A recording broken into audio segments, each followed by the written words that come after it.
Hello students, हमारी जो last class हुई थी उसमें हमने इंडक्टिव इफेक्ट को देखा था और उसकी एप्लीकेशंस को देखा था। ठीक है, आज हम देखेंगे इलेक्ट्रोमैग्नेटिक इफेक्ट। ये इलेक्ट्रोमैग्नेटिक इफेक्ट क्या होता है, इसको हिंदी में भी इलेक्ट्रोमैग्नेटिक इफेक्ट ही बोलते हैं। ठीक है, इलेक्ट्रोमैग्नेटिक प्रभाव। ठीक, तो देखो इलेक्ट्रोमैग्नेटिक प्रभाव क्या होता है। तो इसकी जो डेफिनेशन है उसमें वो है कि मल्टी बॉन्डेड कंपाउंड्स में बहुबंध युक्त कार्बनिक यौगिक में किसी रिएजेंट के प्रेजेंस में किसी रिएजेंट के अटैक करने पर पाई बॉन्ड की पाई इलेक्ट्रॉन्स की कंप्लीटली शिफ्टिंग होती है। इस परिघटना को ही इलेक्ट्रोमैग्नेटिक प्रभाव कहते हैं। क्या, जैसे ये मल्टी बॉन्डेड कंपाउंड्स में किसी बहुबंध युक्त, बहुबंध मतलब द्विबंध त्रिबंध युक्त कार्बनिक यौगिक में जब कोई रिएजेंट अटैक करता है तो वो पाई बॉन्ड के इलेक्ट्रॉन किसी न किसी एक एटम पर शिफ्ट हो जाते हैं। ये परिघटना इलेक्ट्रोमैग्नेटिक प्रभाव कहलाती है। ठीक है, अब ये कैसा प्रभाव है, एक अस्थायी प्रभाव है। ऐसा क्यों?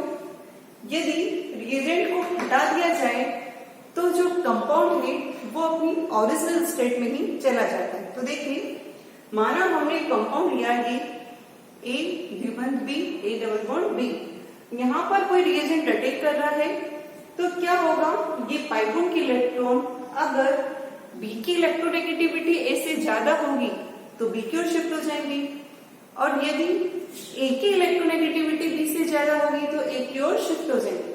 दो कंडीशन हो सकती है, तो या तो ए पर शिफ्ट होगा तो ए पर नेगेटिव चार्ज आ जाएगा और बी पर पॉजिटिव चार्ज आ जाएगा, और यदि बी की इलेक्ट्रोनेगेटिविटी ज्यादा होगी तो बी की ओर पाई बॉन्ड शिफ्ट हो जाएंगे और बी पर नेगेटिव और ए पर पॉजिटिव आ जाएगा। ये किसके प्रेजेंस में हुआ?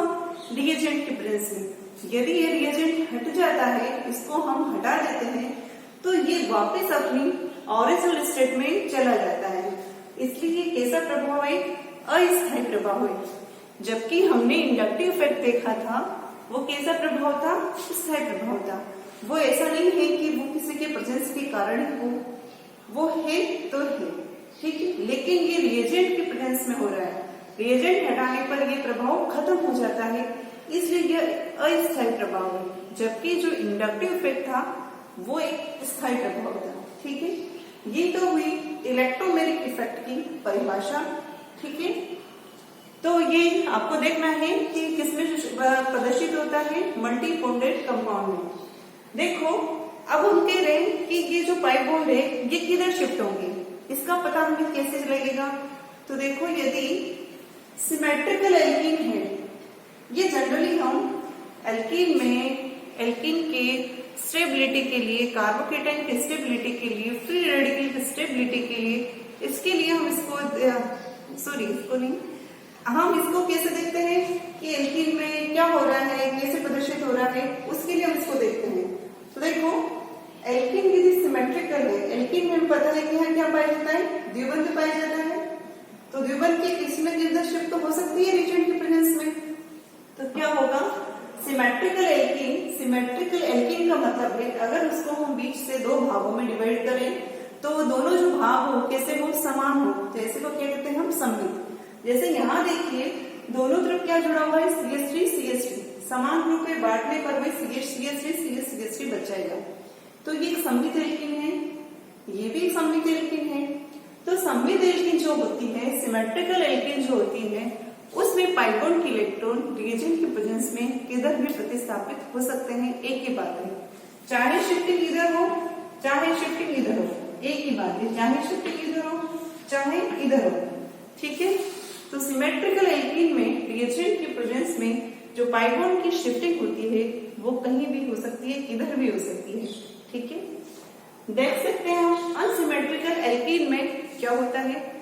तो जो अनसिमेट्रिकल एल्कीन है जिसमें दोनों तरफ जुड़े हुए जो ग्रुप है वो असमान हो, ठीक, तो ऐसे एल्कीन में पाई बॉन्ड की शिफ्टिंग कहाँ होगी, ये निर्भर करता है कि उसका जो बाहरी एनवायरनमेंट है वो कैसा है। ठीक है, जैसे हमने उदाहरण लिया है, यहाँ पर CH3 जुड़ा हुआ है एक एल्कीन के कार्बन पर, जबकि एक पर H जुड़ा हुआ है। ठीक है, CH3 का हमें पता है कि क्या होता है, प्लस इफेक्ट, जबकि हाइड्रोजन का कोई इंडक्टिव इफेक्ट नहीं होता है। जब CH3 का प्लस इफेक्ट होगा तो ये क्या करेगा, इलेक्ट्रॉन्स को प्रतिकर्षित करेगा। ये इलेक्ट्रॉन्स को प्रतिकर्षित करेगा तो ये क्या होगी कि इलेक्ट्रॉन्स कहाँ शिफ्ट हो जाएंगे, इस वाले कार्बन पर शिफ्ट हो जाएंगे। यदि हम CH3 की जगह माना कि CCl3 जुड़ा होता है, क्या जुड़ा होता है, CCl3। अब CCl3 का क्या होता है, माइनस आई इफेक्ट होता है। जब माइनस आई इफेक्ट होगा तो ये क्या करेगा, इलेक्ट्रॉन्स को आकर्षित करेगा।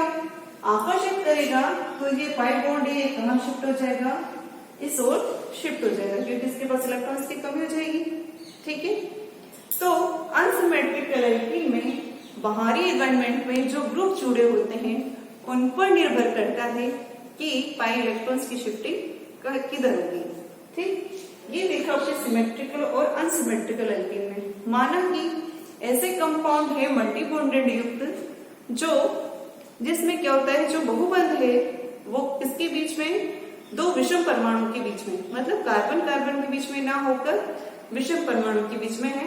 दोनों के एटम अलग अलग है। जैसे कैसे, जैसे हमने लिया है यहाँ कार्बोनिल कंपाउंड एल्डिहाइड, एक यहाँ लिया है हमने साइनाइड। यहाँ देखिए जो द्विबंध है वो कार्बन और ऑक्सीजन के बीच में है, यहाँ त्रिबंध कार्बन और नाइट्रोजन के बीच में है। दोनों की इलेक्ट्रोनेगेटिविटी क्या है, अलग है। इस कंडीशन में तो सामान्यतः ही क्लियर हो जाता है कि पाई बॉन्ड की शिफ्टिंग कहाँ होगी, जिस भी एटम की इलेक्ट्रोनेगेटिविटी ज्यादा होती है उस ओर पाई बॉन्ड की शिफ्टिंग हो जाएगी। किसकी प्रेजेंस में, रिएजेंट की प्रेजेंस में। तो अगर हम कार्बोनिल कंपाउंड की बात करें तो यहाँ पर जो पाई बॉन्ड है वो शिफ्ट कहाँ होगा, ऑक्सीजन की ओर, क्योंकि ऑक्सीजन की इलेक्ट्रोनेगेटिविटी कार्बन से ज्यादा होती है। ठीक है, इसी तरह यदि हम कार्बन और नाइट्रोजन की बात करें तो यहाँ पर नाइट्रोजन की विद्युत ऋणता कार्बन से ज्यादा होती है, इसलिए ये जो बंध के इलेक्ट्रॉन है ये कहाँ शिफ्ट हो जाएंगे, नाइट्रोजन की ओर शिफ्ट हो जाएंगे। ठीक है, ये सारा का सारा प्रोसेस कब होगा, जब रिएजेंट प्रेजेंट होगा।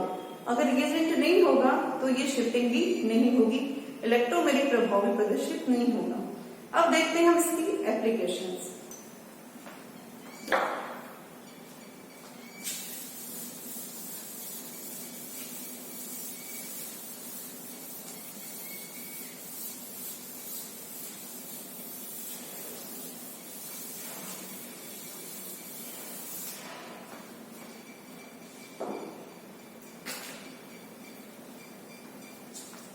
देखिए, माना कि हमारे पास में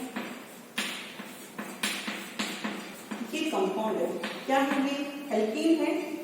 इस पर हमें HBr का एडिशन करना है। हमें पता है कि एल्कीन की कैरेक्टरिस्टिक रिएक्शन क्या होती है, इलेक्ट्रोफिलिक एडिशन रिएक्शन, इलेक्ट्रोनिस्नेही योगात्मक अभिक्रिया। ठीक है, हम उसी को देखेंगे यहाँ पर। अब इलेक्ट्रोनिस्नेही योगात्मक अभिक्रिया क्या होती है कि ऐसी योगात्मक अभिक्रिया जिसमें पहले इलेक्ट्रॉन स्नेही का अटैक होता है, पहले इलेक्ट्रॉन स्नेही जुड़ता है, उसे ही हम क्या कहते हैं, इलेक्ट्रॉन स्नेही योगात्मक अभिक्रिया। यहाँ पर हमने HBr रिएजेंट लिया है। अब इलेक्ट्रॉन स्नेही किसे कहते हैं, जो कि इलेक्ट्रॉन से स्नेह करे। इलेक्ट्रॉन से स्नेह कौन करेगा, जिसके पास इलेक्ट्रॉन्स की कमी होगी। जिसके पास इलेक्ट्रॉन्स की कमी होगी उस पर कौन सा चार्ज होता है, धनावेश होता है। ठीक है ना, और इलेक्ट्रॉन्स पे कौन सा चार्ज होता है, माइनस चार्ज होता है। ठीक, तो हम देखते हैं कि HBr में इलेक्ट्रॉन स्नेही कौन है, H+ है, और न्यूक्लियर स्नेही कौन है, Br- है। ये हमारा रिएजेंट है। रिएजेंट की प्रेजेंस में पाई इलेक्ट्रॉन्स की शिफ्टिंग होगी। अब हमें ये देखना है कि शिफ्टिंग किधर होगी। ये एग्जाम्पल हम अभी ले चुके हैं। यहाँ पर CH3 और यहाँ हाइड्रोजन है, यहाँ पर CH3 का प्लस इफेक्ट है, जबकि यहाँ हाइड्रोजन का कोई इंडक्टिव इफेक्ट नहीं है। प्लस इफेक्ट होने के कारण इलेक्ट्रॉन्स को प्रतिकर्षित करेगा और पाई बॉन्ड की इलेक्ट्रॉन इधर शिफ्ट हो जाएंगे। ठीक है, जब ये इधर शिफ्ट होंगी तो हमें क्या मिलेगा, CH2 पे आ जाएगा माइनस चार्ज। जहां भी इलेक्ट्रॉन्स की शिफ्टिंग होती है वहां क्या आता है, नेगेटिव चार्ज। नेगेटिव चार्ज पर H+ अटैक करेगा हमेशा, क्योंकि विपरीत आवेश वाले समूह ही जुड़ते हैं। तो यहाँ तो हाइड्रोजन जुड़ गया और यहाँ क्या रह गया, प्लस रह गया। अब क्या आएगा, Br माइनस आएगा और वो कहाँ जुड़ जाएगा, प्लस वाली साइड पे जुड़ जाएगा।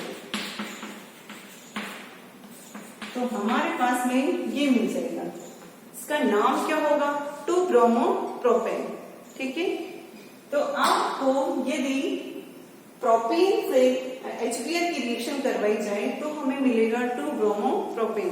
अब देखो, अगर जिसको किसी को पता नहीं होगा कि ये पाई इलेक्ट्रॉन की शिफ्टिंग कब होगी, तो अगर वो इधर शिफ्ट कर देता है तो उसके पास में 1-ब्रोमो-प्रोपेन आ जाएगा, जो कि गलत है। ठीक है, तो इससे आपको ये मिला। नेक्स्ट उदाहरण लेते हैं हम।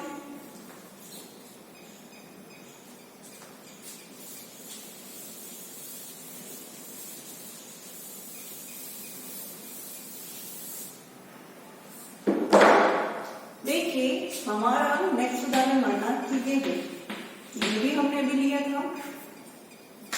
Cl3 की जगह यहां जुड़ा हुआ है CCl3। CCl3 का क्या होता है, माइनस आई इफेक्ट होता है, क्योंकि Cl का क्या होता है, माइनस आई इफेक्ट होता है। तो Cl3 का माइनस आई इफेक्ट होगा तो ये क्या करेगा, सिग्मा इलेक्ट्रॉन्स को अपनी ओर आकर्षित करेगा। तो यहाँ इलेक्ट्रॉन्स की क्या हो जाएगी, कमी हो जाएगी। इसलिए पाई इलेक्ट्रॉन कहाँ शिफ्ट होंगे, इस पर शिफ्ट होंगे। वही सबसे पहले कौन अटैक करेगा, H+। कहाँ अटैक करेगा, नेगेटिव पर। क्या बच जाएगा, पॉजिटिव, और हमारे पास में ये मिल जाएगा। तो फिर कौन आएगा, न्यूक्लियोफाइल आएगा, और न्यूक्लियोफाइल अटैक करेगा और हमारे पास में ये प्रोडक्ट मिल जाएगा। ठीक है, तो देखा आपने कि बाहरी एनवायरमेंट से बाई इलेक्ट्रॉन्स की शिफ्टिंग प्रभावित हो रही है, और ये शिफ्टिंग कब हो रही है, जब ये रिएजेंट आ रहा है। यही क्या है, इलेक्ट्रोमैग्नेटिक प्रभाव। ये देखा हमने एल्कीन में एडिशन रिएक्शन। कौन सी एडिशन रिएक्शन, इलेक्ट्रोनिस्टेन योगात्मक अभिक्रिया। अब हम कार्बोनिल में देखते हैं न्यूक्लियोफिलिक एडिशन रिएक्शन।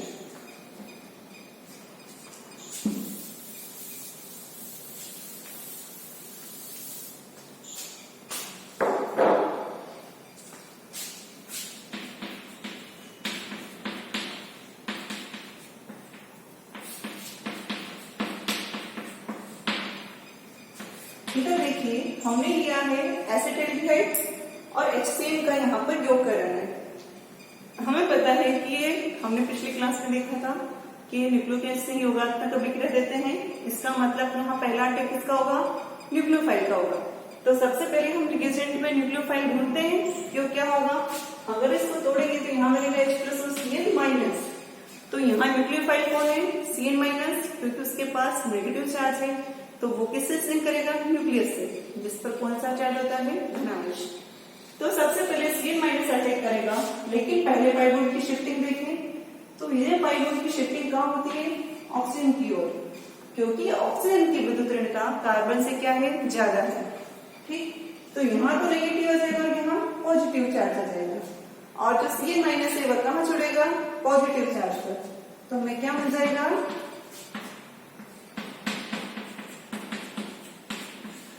हमें ये मिल जाएगा। लास्ट में कौन आएगा, इलेक्ट्रोफाइल आएगा,